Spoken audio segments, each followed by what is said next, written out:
June 20న వస్తున్న Sitaare Zameen per theatre run అయ్యాక regular ఓటీటీలకు ఇవ్వకుండా యూట్యూబ్లో పేపర్ వ్యూ మోడల్లో రిలీజ్ చేయాలని ఆమిర్ ఖాన్ నిర్ణయించుకోవడం ఒక్కసారిగా సెన్సేషన్ అయింది.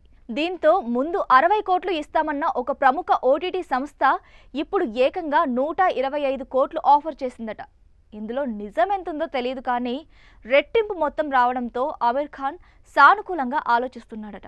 అయితే కొద్ది రోజుల క్రితమే యూట్యూబ్ బృందంతో చర్చలు జరిపి ఈ మోడల్ సాధ్యాసాధ్యాలు చర్చించిన ఆమిర్ ఇప్పుడు మనసు మార్చుకుంటాడా అంటే డౌటే. నిజానికి ఆ ఓటీటీ భయపడడంలో తప్పులేదు.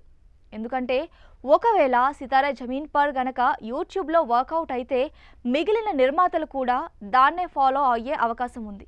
అప్పుడు ఆడియన్స్ టికెట్ డబ్బులను యూట్యూబ్లో పెట్టి ఫ్యామిలీ మొత్తం కూడా ఇంట్లోనే కొత్త సినిమాలు చూస్తారు. ఇది ప్రస్తుతం ఒకదానితో మొదలై క్రమంగా అందరికీ పాకితే అప్పుడు ఓటీటీలకు పెద్ద దెబ్బ పడుతుంది. అందుకే డబుల్ ఆఫర్ ఇచ్చేందుకు వెనకాడడం లేదట.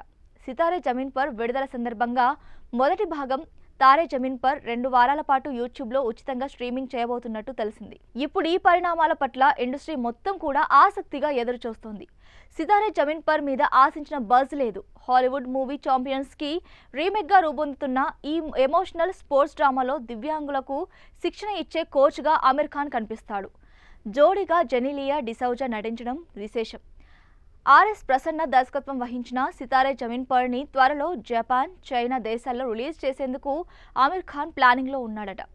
రాబోయే 6-7 నెలల్లో ఇది జరిగిపోయేలా చూస్తున్నాడు. దంగల్, సీక్రెట్ సూపర్ స్టార్ అక్కడ అద్భుత విజయాలు సాధించిన సంగతి తెలిసిందే.